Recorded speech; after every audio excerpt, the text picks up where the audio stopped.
Hello friends, हमारी आज की वीडियो है control and coordination in plants, जो कि क्लास 10th का बायोलॉजी का टॉपिक है। पहले था क्लास कोऑर्डिनेशन कंट्रोल इन एनिमल्स, जो वो भी क्लास 10th का था, जिसका पार्ट 1 था। ये पार्ट 2 है। मैंने ये पूरे नोट्स बोर्ड के पॉइंट ऑफ व्यू से बनाए हैं। इससे बोर्ड की प्रिपरेशन बहुत अच्छे से हो जाएगी, किसी की कुछ भी नहीं छूटेगा और बहुत ही ज़्यादा शॉर्ट नोट्स है, बहुत ज़्यादा हेल्पफुल है।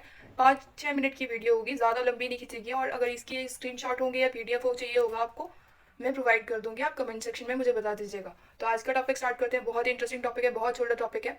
Coordination in plants. जैसे एनिमल्स में हमारे पास कोऑर्डिनेशन कंट्रोल करने के लिए ब्रेन का पार्ट पूरा होता है कि ब्रेन हर चीज़ को प्रोसेस करता है न्यूरॉन के थ्रू। ऐसे ही प्लांट्स के अंदर ब्रेन तो होता नहीं है, बट उसमें क्या करते हैं, उसमें केमिकल कोऑर्डिनेशन प्रेजेंट होता है, जो कि हर चीज़ को प्रोवाइड कराता है। तो ग्रोथ सिस्टम होगा उसका, उसमें हॉर्मोन्स हेल्प करते हैं, प्लांट्स के हॉर्मोन्स होते हैं।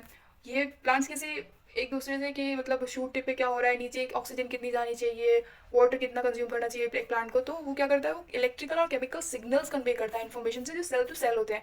सेल कौन से होते हैं प्लांट्स के? जाइलम और फ्लूएम। जाइलम क्या करता है? ट्रांसपोर्टेशन ऑफ वाटर का काम करता है, और फ्लूएम क्या करता है? ट्रांसपोर्टेशन ऑफ फूड मटेरियल, जितना भी प्रोवाइड करना होता है प्लांट्स को प्रोसेसिंग में न्यूट्रिशन के, उसका प्रोवाइड करता है फोटोसिंथेसिस के थ्रू। अब मूवमेंट कितना कैसे होते हैं? दो टाइप के मूवमेंट्स होते हैं प्लांट्स में, क्योंकि हमारे जो बॉडी के पोस्चर्स में उसमें मूवमेंट्स बहुत सारे होते हैं। बॉडी का पोस्चर होता है, ब्रेन जिस चीज़ को पूरा कंट्रोल करता है कि हमें बैठना कैसे है, हमें खड़े हो जाना कैसे कब है, हमें लेटना कैसे है। तो इसी तरीके से मूवमेंट होते हैं दो तरीके के प्लांट्स के अंदर। वही ट्रॉपिक मूवमेंट होता है और एक नास्टिक मूवमेंट होता है। एक एक करके दोनों को देखेंगे, उसके बाद दोनों की ही हम स्लाइड बाय स्लाइड चेक करेंगे। ट्रॉपिक मूवमेंट क्या करते हैं? Tropic movement movement in direction of stimulus और अवे फ्रॉम इट। मतलब या तो वो उस चीज़ को उसके पास जा रहा होता है, या फिर उस चीज़ से भाग रहा होता है। इसको हम पॉजिटिव और नेगेटिव में डिफिनेशन करते हैं, जैसे कि टुवर्ड्स द स्टिमुलस, या तो उसके पास जा रहा होगा या फिर उससे हट रहा होगा प्लांट। तो इसके 4 टाइप के मूवमेंट होते हैं: फोटोट्रॉपिज्म, जियोट्रॉपिज्म, केमोट्रॉपिज्म और थिगोट्रॉपिज्म। फोटोट्रॉपिज्म, फोटो मतलब लाइट, लाइट के थ्रू जो भी मूवमेंट होता है। मतलब जैसे कि मैंने एक गमला रख दिया शेडो में, अब थोड़ी सी लाइट मैंने उसके टिप पे दे दी, तो वो टिप का क्या करेगी, वो लाइट के थ्रू बढ़ना स्टार्ट कर देगी, क्योंकि उसे फोटोसिंथेसिस मिल रही है, वहीं से प्रोसेस हो रहा है उसका। तो इसीलिए ये क्या होगा, पॉजिटिव फोटोट्रॉपिज्म होगा। जियोट्रॉपिज्म मतलब response to the gravity. Gravity के रिस्पॉन्स में क्या होती है, हमारी प्लांट की रूट्स होती है, रूट्स की टिप होती है, जो कि नीचे ग्रो करेंगे, ऊपर ग्रो नहीं करती है वो। तो ये पॉजिटिव मूवमेंट हो गया। कीमोट्रॉपिज्म मतलब केमिकल से के लिए रिस्पॉन्स करना। अब केमिकल कैसे रिस्पॉन्स करता है? जैसे कि आपने देखा होगा किसी भी फ्लावरिंग प्लांट में एक तो मेल पार्ट होता है, एक फीमेल पार्ट होता है।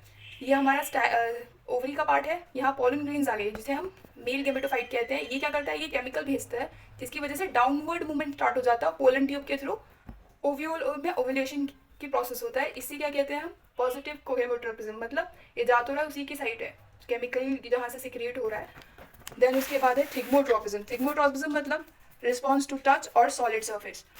मतलब जैसे कि थिग्मोट्रोपिज्म टेंड्रिल्स होती हैं दीवार पे, बहुत सारे बेल वगैरह देखी होंगी अंगूरों की, उसमें टेंड्रिल्स घूम घूम के हो जाती हैं। तो रिस्पॉन्स टू टच और सॉलिड सर्फेस, मतलब एक सॉलिड सर्फेस होगा, उसमें चढ़ती चली जाएंगी वो पूरी बेल, ऊपर कुछ शुरू हो जाती है, उसे क्या कहते हैं, थिग्मोट्रोपिज्म। ये भी एक पॉजिटिव ट्रोपिज्म होता है।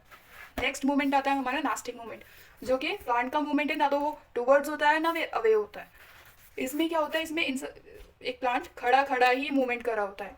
पर हमारा ट्रॉपिक मूवमेंट में क्या था, ये तो अवे जा रहा था या बैंड हो रहा था, ठीक है। इसमें क्या करेगा, इसमें सिर्फ हैप्लोटॉमी टाइप होती है, मतलब एक टच मी नॉट प्लांट होता है। वो देखा होगा आप में से सबने, जैसे कि उसके पास जाते हैं, उसे टच करते हैं, तो अपनी लीव्स को श्रिंक और स्वेल कर देता है। तो उसे क्या कहते हैं हम, नास्टिक टाइप मूवमेंट कहते हैं। जैसे कि रात की रानी जैस्मीन फ्लावर जो रात में होता है, वो रात में ही खिलता है, उसे फैलो फोटो नास्टिक कहते हैं।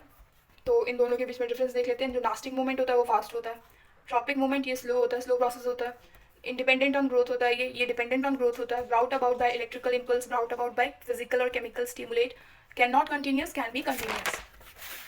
इंपॉर्टेंट पॉइंट है प्लांट हार्मोन्स, ये बहुत ही ज़्यादा इंपॉर्टेंट है। प्लांट हार्मोन्स को क्या कहते हैं हम लोग, फाइटो हार्मोन्स भी कहते हैं, जो कि हेल्प करते हैं कंट्रोल और कोऑर्डिनेशन में।